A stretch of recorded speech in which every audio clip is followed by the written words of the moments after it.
whether it's breakfast, lunch, or dinner time there, morning, afternoon, or evening. I'm Dr. John Demartini. I Every week I do a presentation to assist people in doing something more extraordinary with their life and help them deep down inside find out the potential that they have. They may be sitting on and not realizing. And today is definitely that topic. And it's about waking up your wealth that's sitting inside you that you may be not aware of. So if you got something to write with and write on, I have a feeling you're going to get a few notes out of this one. I met an individual many years ago doing a radio show live about an hour outside of San Francisco. And he insisted that I come to do the show live, not by telephone. And he reached a lot of stations. There were 50 million people, viewers or listeners in his system. And so I didn't want to pass up the opportunity to go and speak to 50 million people. So I took a limo down to where his place was, and I got there. When I got to this building, it was unassuming. It didn't look like a radio show. It didn't see any big satellite dishes or anything like that. It was just like a warehouse. And I knocked on the door. That was the address. And finally, the gentleman came to the door and walked me down through these aisles to the very front corner of this building that didn't even have a window in it. And that was where his radio station was. And he lived in the building and had his radio station there with his wife and had been doing that for 48 years. It was hard to comprehend. And as I was walking down these aisles, back and forth through these aisles to get back navigating through there, I saw these big giant reel-to-reel radio station shows. And then finally going down technologically through the ages, you could see the evolution of the radio. And I looked and stopped and I saw the Beatles were interviewed and I saw Jimi Hendrix and I saw Richard Nixon and I saw amazing interviews this guy had done. He was like the Larry King of radio. And at the end of, I did a 1 hour show with him live, and then we pre-recorded another show, 2 hours and all.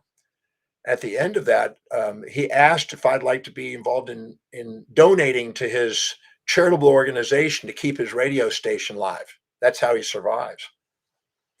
And at first I thought it was a joke. I thought he's asking for donations, because when I walked through there, I saw $1 billion worth of assets sitting in this warehouse. And this donation thing he had was $5, $10, $20, $50, $100 denomination. I'm thinking, like, looks like it's been 48 years in the same request. So I said, well, how come you're asking for money when you're a billionaire? And he looked at me and he looked at his wife and he goes, we're not billionaires. We survive month to month on this place. And I said, well, in my opinion, what I saw in your warehouse is worth billions. And you're not capitalizing on it. You're not valuing it. And I had a conversation with him and I said, if you were to package and put that all that to use, there's a lot of people that would easily pay money to listen to the Rolling Stone interviews in the 1966 or the Watergate issues or whatever. There's a lot of value sitting there that people would historically love to get. If you packaged it and probably made it available, you'd probably make a commercial endeavor out of it and never be worrying about asking for money again. And he was so astonished by that. I said, you're a billionaire and are sitting on it and don't even know it. And he said, well, what do I do? And I said, well, I would archive this in a more updated format, digitalize it, and then I would make sure that it's packaged and get somebody to package it and put it out there at a really moderate to simple fee. And I guarantee you get some sellers out there if you let them know that you got this in archives. So I left there. 2 years later, I finally get a call from some assistant from this guy and said, I just want to let you know, Dr. Demartini, we appreciated what you said a couple of years ago. We finally got Stanford University to archive the whole thing. I said, you didn't give them the right to get a copy, did you? Because they saw potential on it. And he says, I don't know that. But they finally archived it. But the gentleman never did anything but archive. He never put it into package. Now, the reason I'm saying that story is because money circulates through the economy from those who value it least to those who value it most. And if you don't have a value on wealth, financial wealth, you will store your genuine wealth in whatever you value most. So this gentleman, who is an icon in the industry, had $1 billion worth of assets sitting under his nose, you might say. But because he had a value on social contribution and intellectual property and didn't have a value on financial wealth, he stored that financial potential sitting in intellectual property in a warehouse and social interaction because he had interviewed so many famous people. But it was never going to be converted into financial cash unless he had a higher value on converting it into financial cash, because every decision we make is based on what we believe will give the greatest advantage or disadvantage to what we value most. So he had a value on storing that and keeping those archives, but he never commercialized it. I'm not saying you have to. There's no right or wrong about it. It's just that you're sitting on assets that are hidden assets in a genuine wealth form, but it's not in a financial wealth form. And this gentleman never realized his wealth. Now, I've also met people that have social contacts, incredible social contacts. I had a lady that was used to come to my seminars a long time ago that was making $45,000 a year working for the Chamber of Commerce in Houston, Texas, and she wanted to grow her. She wanted to have enough money to be able to have a decent life, but she was just barely making each month. And I sat down with her and consulted with her, and I said, you've got a fortune sitting here.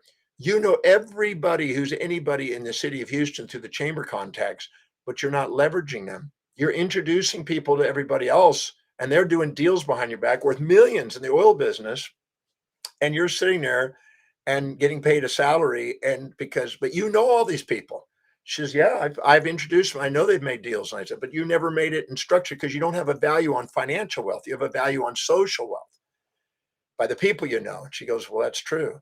I said, so you're sitting on a gold mine and didn't capitalize on it. So I sat her down with it. I showed her how to shift her values to some degree and showed her how turning it into financial wealth would help her also in social contacts. And she went from 45,000 to 750,000 in 1 year when she did that, because then she created a little contract, created a company called the Liaison Group, and orchestrated it in such a way where when she made contacts with people, she says, well, here's the deal. If you do business, there's a finder's fee or a percentage. And to her surprise, a few people would say, well, never mind then. But most people would say, yeah, if I do a deal, absolutely. I'll give you a finder's fee or a percentage, whatever. And so she started doing that. And now with her social contacts, she was able to help the chamber because she gave a portion to the chamber. She gave a portion to the people that were involved, and she gave a portion to herself. And what was a blessing is that these people wouldn't have done business if it wasn't for that. So she deserved a percentage, and the chamber deserved a percentage. So she made a win-win out of it, made way more money on her life because she now valued her hidden assets into something that were revealed assets. I've seen people in every area of life, spiritual wealth. Sri Ravi Shankar is a spiritual guy that has the Art of Living Foundation, and he's turned it into $1 billion because he's now doing things that are social causes, building hospitals, and he's got a network of people because he's socially connected and spiritually connected. So I just want to make this statement, and then I want you just to think about it and mull it over the period here. Everybody's got $1 billion worth of assets in their life, but they won't convert it into financial forms unless they have a value on financial wealth building. They'll have genuine wealth in the form of their social contacts, a form of intellectual property. Maybe your children, and depending on the years and ages of your children, maybe when they're teenagers, you could lend them out a lot easier. But when they're little babies or whatever, and somebody said, look, I'll give you $1 million to your child, you go, of course not. That's ridiculous. Well, that means you're storing $1 million worth of assets sitting in that child, possibly 10 million in there. That's how valuable they are to you. Alfred Marshall said that you won't move a muscle. You won't move a muscle without being able to measure it economically. So let's say you don't smoke, and I said, I'll give you $1 to smoke a cigarette. And you go, no. $10, no. $100, no. $1,000, no. $10,000 to smoke one cigarette, no. $100,000 to smoke a cigarette. Okay. $1 million, I'll smoke a cigarette. Sure. I can also take somebody that's smoking a cigarette and go in the other direction. I'll give you $1 million not to smoke a cigarette for the day. And we can find out exactly what the motive and how much motive it is and measure it economically. That's what Alfred Marshall was trying to show, that every motive is measurable economically. And you think, well, I've never, they're priceless, the children are priceless. Well, I don't know. If I gave you $1 billion for your child and I told you that I would take your child and I'd put it into an educational system that would allow it to be one of the greatest leaders, greatest opportunity, the greatest affection and appreciation for you. If I gave you enough things that you hope for your child and you were able to get cash, you might say, well, if you can give a better opportunity for that child than what I can offer, yeah, you might do it. You might not think so, but I've actually demonstrated that in Sydney, Australia one time. So every movement of a muscle can be measured economically by motive because of the value that it represents to human psyche.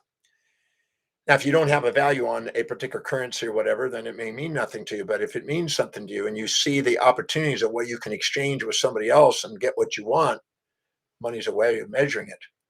But unless you really have a value on financial wealth, you'll store your assets, your hidden assets, in these other forms. And I know a woman that was beautiful, absolutely gorgeous. And she decided that she didn't want to date just anybody. She wanted to date extremely wealthy men. And she knew she could because of her beauty. And so she would basically say, well, you can't afford me. And the guy would say, well, what do you mean I can't afford you? She said, no. And if you can't put $500,000 down on a date, forget it. And she got it.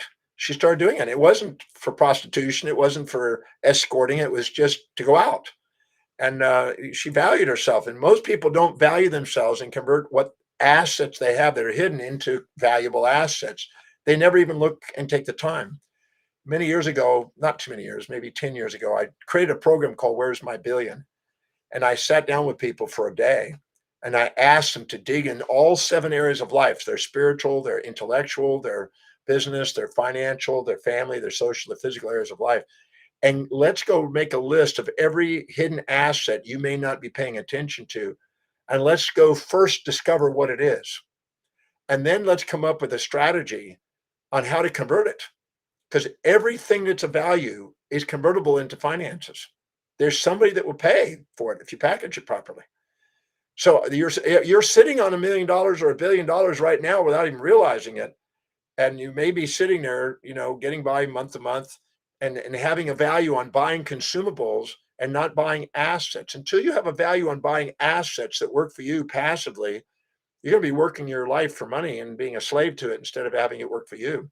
And if you're not digging and discovering all the hidden assets you have, you'll go by the classical assets that you've been told. Well, that currency, that coin, that piece of paper, that check or whatever, that electronic thing is your money. But there's lots of intellectual property and that people are sitting on and not realizing it. I had a lady that was in Australia, a lovely lady, very bright woman that's very dedicated to helping businesses in consulting and corporate, very well read, extremely sharp lady. And she was trying to find out where she was storing assets in her intellectual property, her knowledge, and in her skills of business consulting. And I just asked her a simple question. I said, of all the clients you've ever had, which clients have you catapulted their business forward by consulting with them? And she goes, I've done lots of that. I said, let's pick one. And she picked a company, and she goes, what I did led that company an extra 50 million. I said, well, that information you had was worth $50 million to them. She goes, I never thought of it that way. I said, if you package that and use that again and again and again, millions of dollars could be generated by that packaged information. And so she'd start doing it, and she raised her income from that. And so that's what's interesting is that we don't value ourselves. And until we value ourselves, the world doesn't value us. And the way we know we value ourselves from a financial perspective is we figure out a way of packaging those hidden assets into something that's meaningful, that serves people. If you don't care about humanity and you don't care about filling somebody else's needs and serving somebody else, there's no reason for finances. But if you actually go and do something that serves somebody, there's a way of converting it. And I believe that all the hidden assets, I have yet to find a hidden asset that can't be converted into financial assets. And it's really a creative experience to go and do that.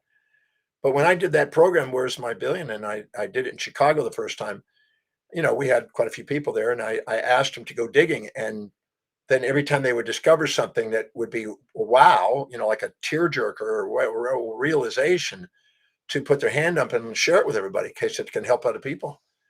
And they were just popping throughout the day on insights of where they were storing assets that they didn't do it. And new companies were born out of it.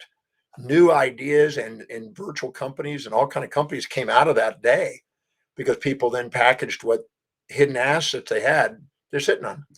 Most of my assets are sitting in intellectual property. I've been studying and learning and reading and doing that for 49 years. And so I've got, a wealth of information. And so I then, if I package that wealth and put it together in some valuable form that people are willing to pay for it, I can convert it into financial assets. But some people have social contacts. Some people have specialized knowledge. Some people have beauty. I know of a woman that is absolutely stunning, and she turned it into photography and modeling and made a fortune out of it. I know others that had singing voice, and they turned it into a fortune out of singing.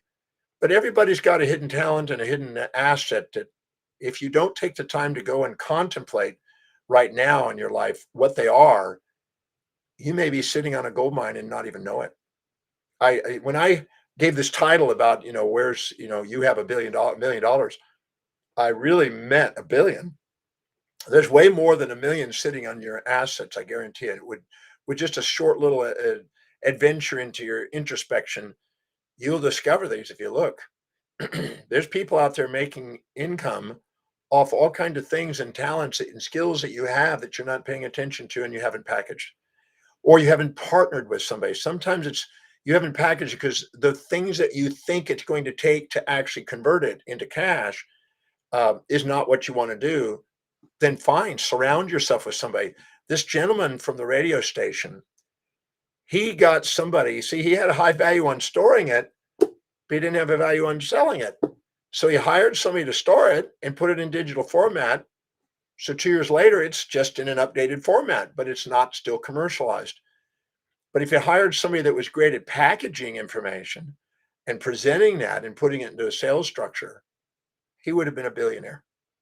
And the man passed away and never knew his wealth potential. He didn't apply it. I told him about it, but he just wasn't ready to hear that.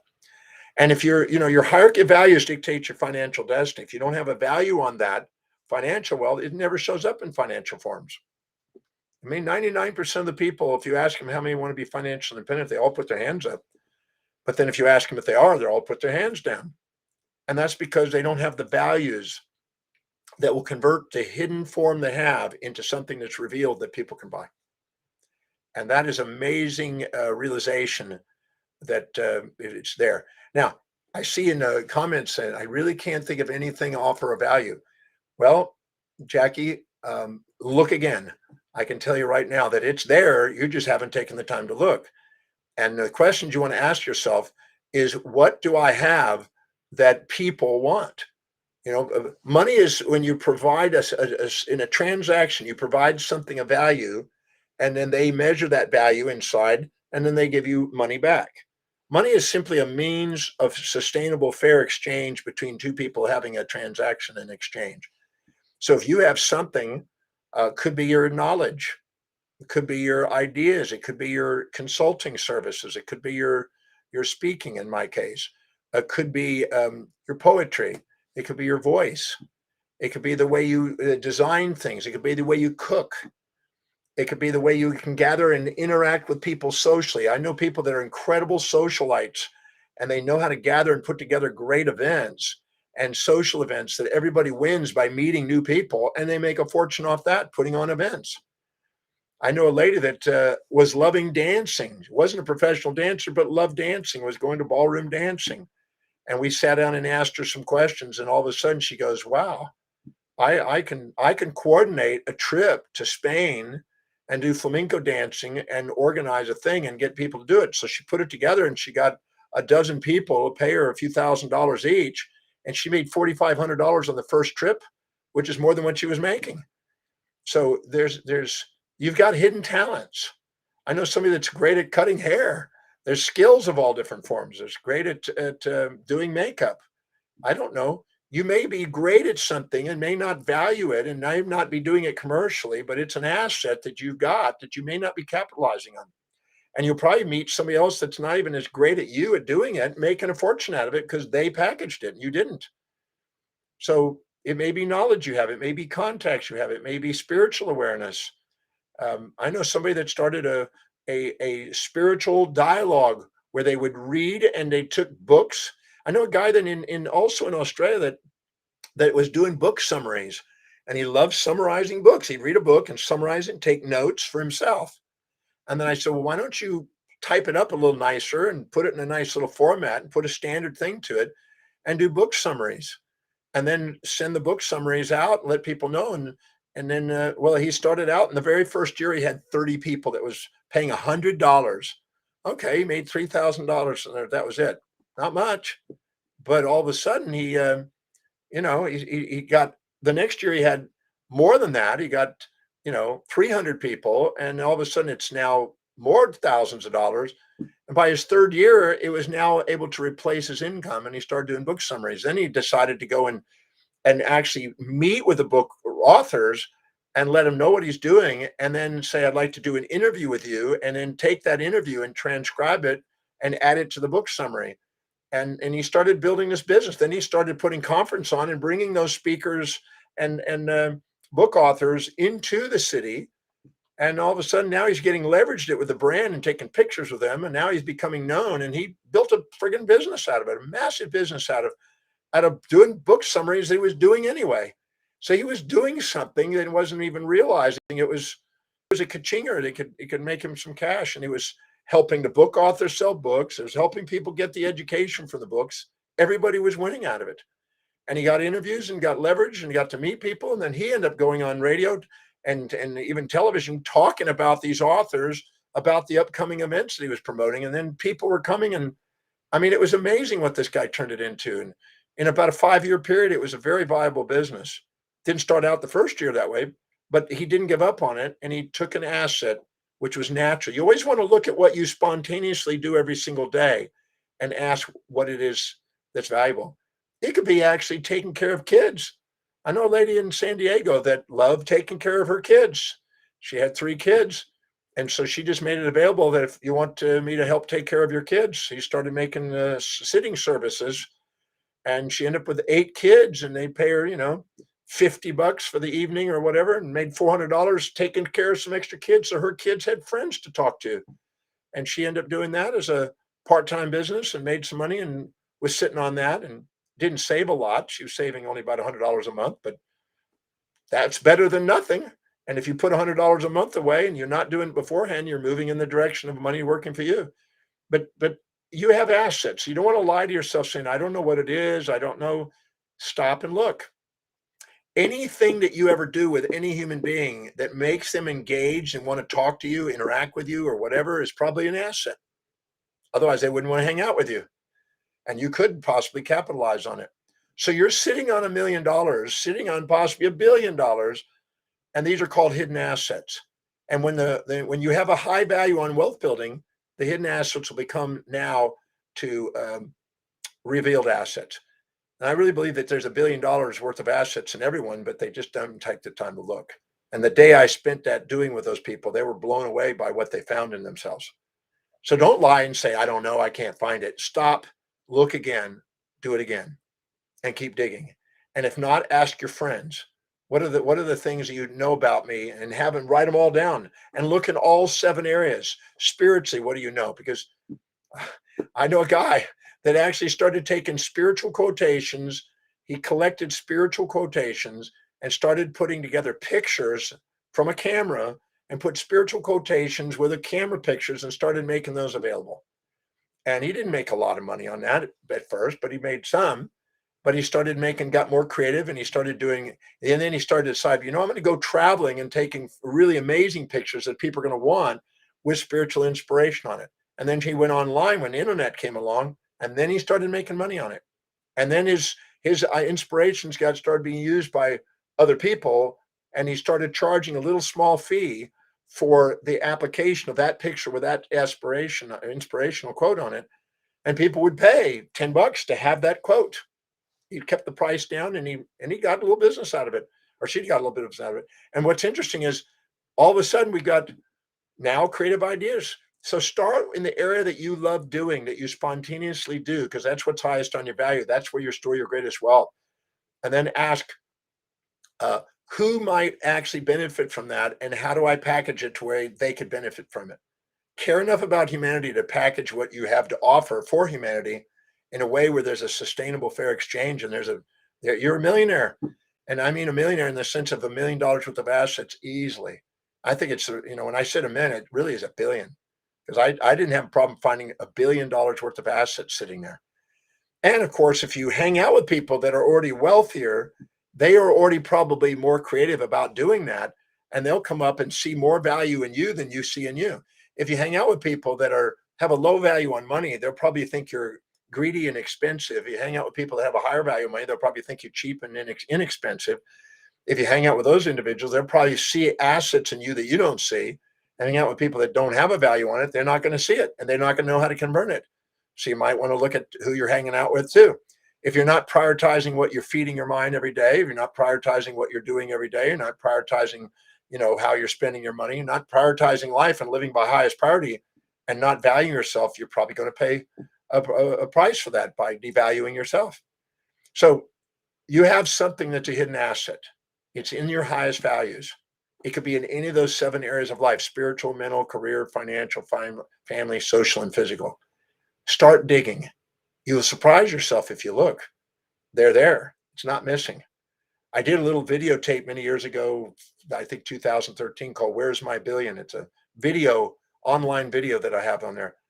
Might want to go take a peek at that, watch that, because I gave, like today, I gave creative ideas on what you could do to go find it. But it's there. Don't question it. Just go digging for it. And if you have difficulty, get your friends to get with them and all together work on that and help each other find hidden assets and values. Let them know what they value out of you and why they're hanging out with you. And you'll discover things you didn't know. It may be things you know, it may be things, the people you know, it may be your spiritual awareness, it could be any area. And that's why I have also something here. And if you're interested in empowering those areas, waking those areas up, those 7 areas I just mentioned, I have a special master class on doing that. Because if you wake those up and become aware of the power you already have, that's what this class is about, is discovering those powers. And then you go and put a high value on wealth building and write down the benefits of how converting that, how it could serve human beings, because that's fulfillment comes by making a difference in people's lives. And if you write down the benefits of how to convert these hidden assets into something that's tangible that people can buy, you're going to serve them. And when you do, you have fulfillment. And so if you go on there and get this master class, there's a free gift that comes with it if you sign up today for it, how to awaken your astronomical vision. And that's a gold mine. That's about how to see a bigger picture, because many times people play small unnecessarily. They're not honoring who they are. And by watching this little video or this audio, listening to this audio on astronomical vision, it gives you permission to see a bigger picture for yourself and see you from a grander perspective. And that helps you empower all areas. So if you want to empower all areas, you want to discover where your hidden assets are, and you want to go and have more of an astronomical life. And I always say, from an astronomical perspective, you can play a bigger game. You can't make a difference globally unless you have an astronomical vision. So that's what that video, that audio is for. So grab a hold of the free gift, grab onto the master class, and all I can say is, and don't go to bed tonight without writing down the hidden assets, and start on it. If it takes you a day or a week or a month or 3 months or a year to uncover what those are, I guarantee you're going to be farther ahead by doing that than never discovering the magnificence you have inside. You have wealth sitting inside you. The word wealth means well-being. Weal means well-being. Your whatever's highest on your value, I guarantee, is where it's being stored. I've been doing this quite a while, and I know how to bring it out of people, and that's where it's going to be found. So look at what you spontaneously do that you love doing, that nobody has to remind you to do. and what you do, and look in the 7 areas of life and discover your hidden assets, and take advantage of the free gift and the masterclass. Every time you put your hand in the glue will stick, and it's time to put your mind into the ideas that help you do something more extraordinary with your life. Anyway, hope you enjoyed the little webinar we did here. Please join me next week for another webinar that we'll be doing, and take advantage of this information, because this is I'm sharing with you what's made a difference in my life, and I've been blessed in my life because of the information that I fed myself. So keep feeding yourself the knowledge that helps you do something extraordinary with your life. The magnificence of who you are is far greater than any fantasies you'll impose on yourself. And don't underestimate what you have inside. It's way more magnificent than first seen. See you.